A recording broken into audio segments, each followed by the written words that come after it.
नमस्कार. हार प्रहारच्या नवीन भागामध्ये आपल्या सगळ्यांचं स्वागत.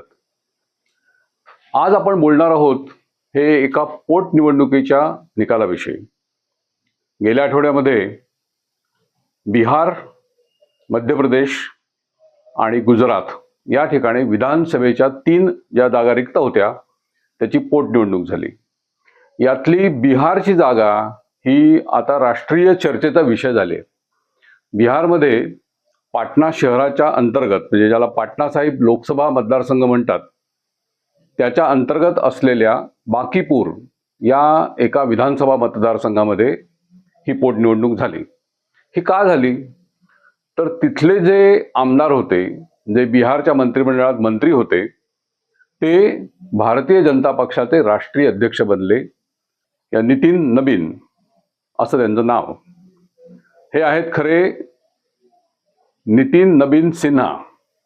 त्यांचे वडील ह्याच मतदारसंघामध्ये, ज्याचं पूर्वी नाव पाटणा पश्चिम होतं, त्या ठिकाणी 1995 पासून सलग हे आमदार म्हणून निवडून येत होते.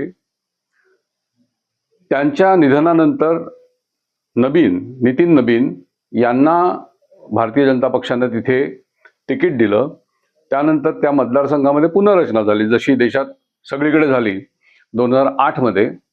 त्यानंतर ह्या मतदारसंघाचं नाव झालं बांकीपूर. हा आहे ॲक्च्युली पटना शहराचाच भाग आहे. म्हणजे खरं तर जसं दक्षिण मुंबईमध्ये सगळं मंत्रालय, विधानसभा वगैरे असे आहेत, तो जो कुलाबा मतदारसंघ आपण ज्याला म्हणतो विधानसभेचा, तसा हा बांकीपूर हा सीट ऑफ पॉवर बिहारची अशा अर्थी आहे. त्या मतदारसंघामध्ये विधानसभा आहे, त्यांचं सचिवालय आहे आणि त्याचप्रमाणे मुख्यमंत्र्यांचं निवासस्थान ते देखील याच मतदारसंघात आहे. हा एक अतिशय महत्त्वाचा मतदारसंघ, राजकीयदृष्ट्या जागरूक आणि 30 वर्ष सलग भारतीय जनता पक्षाकडे राहिलेला असा महत्त्वाचा मतदारसंघ. दुसरं, तिथले आमदार हे भाजपचे राष्ट्रीय अध्यक्ष बनले. त्यामुळे त्या निवडणुकीकडे देशातल्या सगळ्या राजकीय पक्षांचं, नेत्यांचं, कार्यकर्त्यांचं आणि जनतेचं हे लक्ष लागून राहिलेलं होतं. या ठिकाणी प्रशांत किशोर हे उभे राहिल्यामुळे एक वातावरण तयार झालं. प्रशांत किशोर हे आपल्याला माहिती आहे की देशातले एक निवडणूक रणनीतिज्ञ, म्हणजे निवडणुका जिंकून देण्याचं शास्त्र ज्यांनी कोडून प्यायलंय अशा प्रकारचे ग्रस्त. प्रशांत किशोर हे तसं म्हटलं तर आत्ताच्या जैन झीपेक्षा थोडेसेच वयाने मोठे, 49 वय आहे त्यांचं.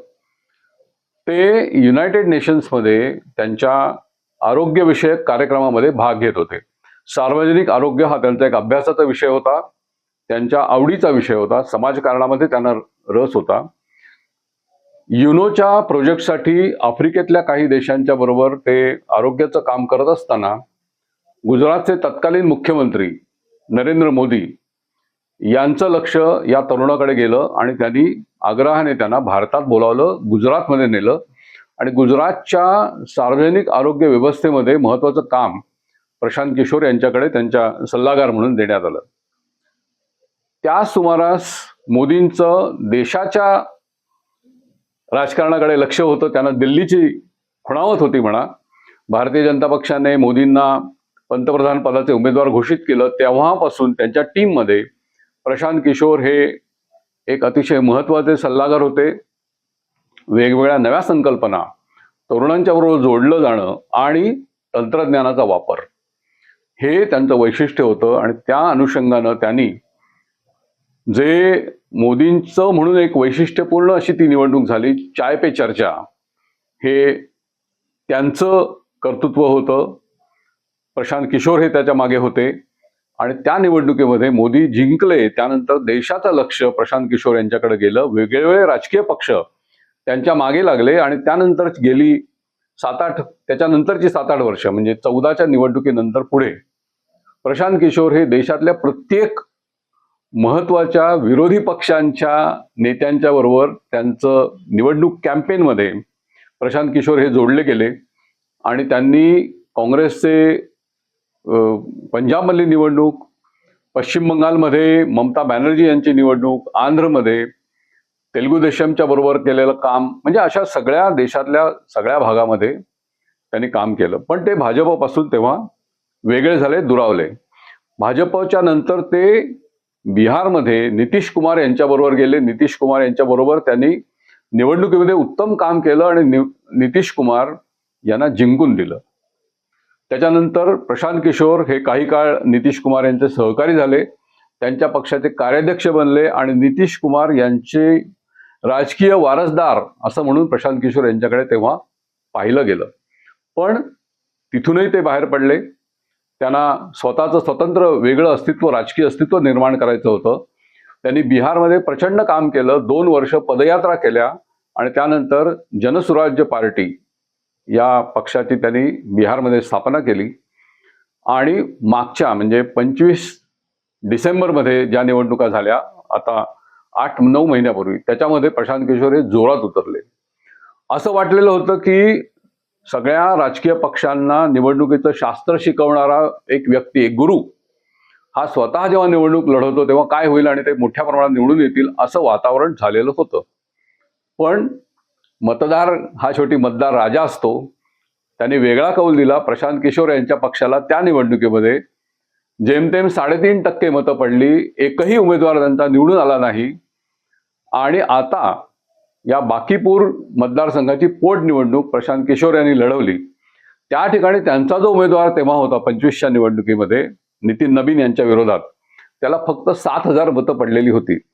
हा एक मतदार कसं होतं, मतदार कशा पद्धतीनं वागतात आणि कशा प्रकारे राजकीय नेत्यांना, राजकीय पक्षांना धडा देतात याचं एक उदाहरण म्हणजे बाकीपूरकडे आज आपण पाहतो. हा जो धडा भारतीय जनता पक्षाला मिळाला, त्यांच्या राष्ट्रीय अध्यक्षाच्या मतदारसंघामध्ये भारतीय जनता पक्षाच्या उमेदवाराला कमी मतं पडली, भरपूर कमी मतं पडली. आणि प्रशांत किशोर हे 66,000 मतांनी निवडून आले, 66,000 मतं घेतली.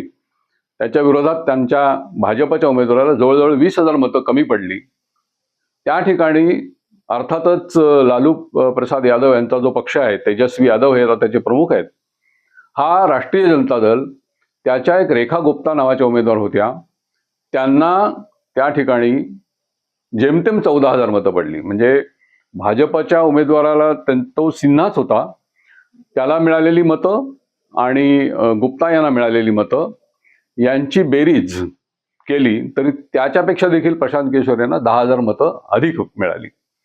हा एक प्रचंड मोठा धक्का भारतीय जनता पक्षाला आहे. पंतप्रधान मोदी यांना, त्यांचे सगळ्यात मोठे निवडणूक स्ट्रॅटेजिस्ट अमित शहा यांना आणि नवे अध्यक्ष नितीन नबीन यांना, सगळ्यांना या निवडणुकीपासून बोध घ्यायला पाहिजे. आता ही निवडणूक झाली ती कुठल्या दिवशी, म्हणजे ती झाली तेव्हा दिल्लीमध्ये जंतर मंतरमध्ये मोठ्या प्रमाणात तरुणांचं आंदोलन सुरू होतं. बेकारी, शिक्षणातले सगळे दोष, शिक्षण पद्धतीमधले दोष, हे सगळे मुद्दे होते.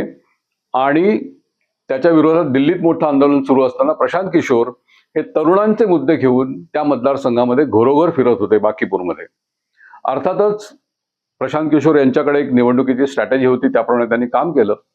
पण त्यांचा प्रतिस्पर्धी पक्ष असलेला भारतीय जनता पक्ष हा देखील काही अर्थातच कमी नाही. आपण पाहतो की भारतीय जनता पक्षाचे कार्यकर्ते घरोघर जातात, प्रत्येक बूथवरती त्यांचं मोठं काम असतं. हे सगळं भाजपनं तिथे केलं. भाजपचे राष्ट्रीय अध्यक्षांचा मतदारसंघ, त्यामुळे अर्थातच अनेक मोठे नेते तिथे आले, त्यांनी प्रचार सभा घेतल्या.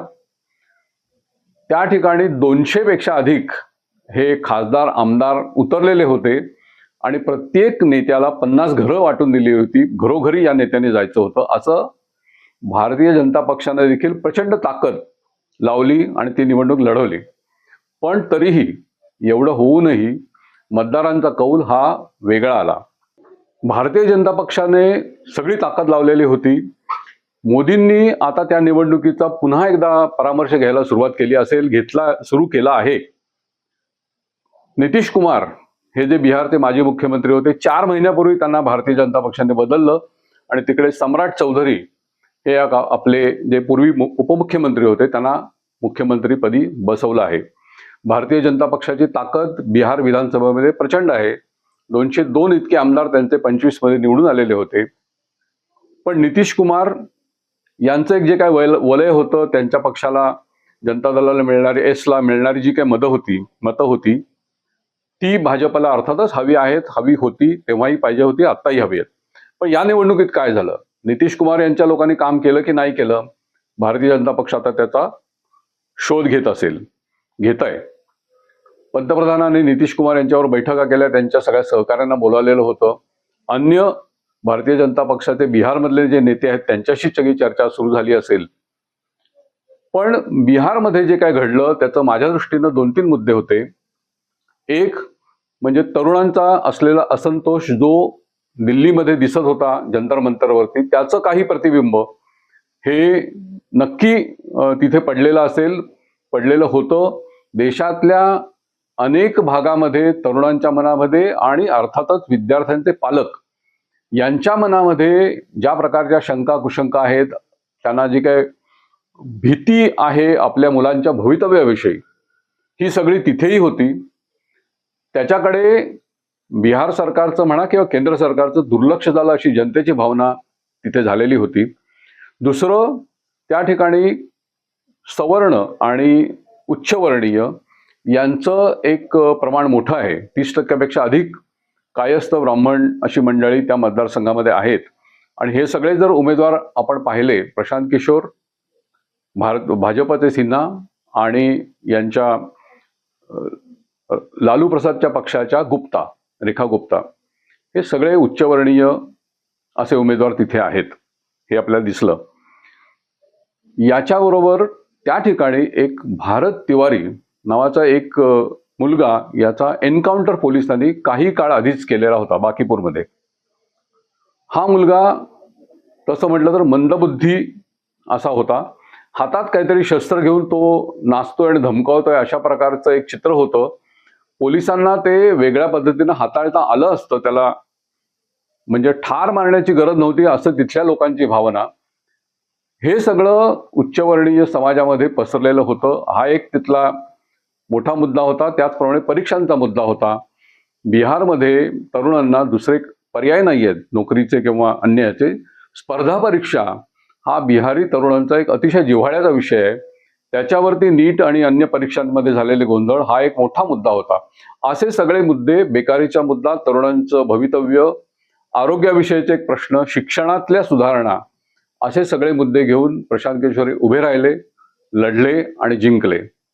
आता ह्याच्यामधून त्याच्याच बरोबर आपल्याला असं दिसतं की ज्या अन्य 2 पोटनिवडणुका झाल्या त्याच्यामध्ये मध्य प्रदेशातली जी निवडणूक होती त्या ठिकाणी मध्य प्रदेशचे भारतीय जनता पक्षाचे पूर्वीचे गृहमंत्री नरोत्तम मिश्रा हे पुन्हा उभे राहण्याचा प्रयत्न करत होते. त्यांचा पराभव 23च्या निवडणुकीमध्ये झाला होता. तिथे काँग्रेस जिंकलेली होती. काँग्रेसचा तिथला उमेदवार हा बँक फ्रॉड प्रकरणामध्ये अडकला होता. भारती नावाचे तिथले उमेदवार होते काँग्रेसचे आमदार. त्याच्यामुळे त्यांचं पद गेलं. अशा प्रकारे रिक्त झालेल्या जागेवर पुन्हा नरोत्तम मिश्रा तिकीट मागत होते. त्यांना पक्षाने दिलं नाही, अन्य उमेदवार दिला आणि त्या ठिकाणी 6000 मतांनी मध्य प्रदेशच्या त्या पोटनिवडणुकीमध्ये भाजपचा पराभव झाला. भाजपने मध्य प्रदेशमध्ये नवीन एक मुख्यमंत्री दिलेले आहेत, मोहन यादव हे भाजपचे मध्य प्रदेशचे मुख्यमंत्री आहेत आणि बिहारचे मुख्यमंत्री सम्राट चौधरी आहेत. हे दोघेही मुख्यमंत्री या पदावरती किंवा नेतृत्वाच्या याच्यामध्ये नवीन आहेत. त्या दोघांचाही पराभव पोटनिवडणुकांमध्ये झालेला आहे. तिसरी पोटनिवडणूक गुजरातमध्ये होती. ती भाजपने अगदी आरामात जिंकली. काँग्रेसपेक्षा दुपटीने अधिक मतं त्यांना त्या ठिकाणी मिळाली. बिहारच्या बाकीपूरमध्ये प्रशांत किशोर यांचा विजय ही राजदला म्हणजे लालू प्रसाद यादव आणि तेजस्वी यादव यांच्या पक्षाला देखील एक धोक्याचा इशारा आहे. विरोधकांना देखील धोक्याचा इशारा आहे. भाजपला तर आहेच आहे. आणि पुढचं राजकारण हे कसं बदलेल किंवा एक आमदार आल्यामुळे अर्थातच फार मोठा फरक पडणार नाहीये, पण ही सुरुवात आहे का? लोकांचं मत बदलतंय का? आणि तरुणांच्या प्रश्नांच्या संदर्भामध्ये, शिक्षणाच्या प्रश्नांसंदर्भामध्ये असलेला असंतोष हा भारतीय जनता पक्षाला पुढे मोठ्या प्रमाणात त्रास देणार आहे का? असे सगळे प्रश्न हे बाकीपूर्ण उपस्थित केलेले आहेत आणि याचं उत्तर भारतीय जनता पक्षाला शोधावं लागणार आहे. कारण पुढच्याच वर्षी काही महिन्यातच हे उत्तर प्रदेशसह पंजाब वगैरे 5 राज्यांच्या पुन्हा निवडणुका होणार आहेत. त्या निवडणुकांसाठी हे सगळे प्रश्न महत्त्वाचे ठरणार आहेत. भारतीय जनता पक्षाची प्रचार यंत्रणा, प्रसार यंत्रणा ही पुन्हा त्यांना तपासून घेण्याची गरज आहे. आणि विरोधकांचं बळ एका प्रकारे वाढलेलं आहे. दुसऱ्या वेळेला इंडी आघाडीमधल्या महत्त्वाच्या घटक पक्षाच्या उमेदवाराचा देखील पराभव करून प्रशांत किशोर निवडून आलेले आहेत. हे सगळे मुद्दे आहेत. या सगळ्या माहितीविषयी आपल्याला काय वाटलं हे आम्हाला जरूर कळवा. नवराष्ट्र चॅनल आपण सबस्क्राईब करा आणि हा व्हिडिओ अधिकाधिक मित्रांपर्यंत पाठवा. धन्यवाद.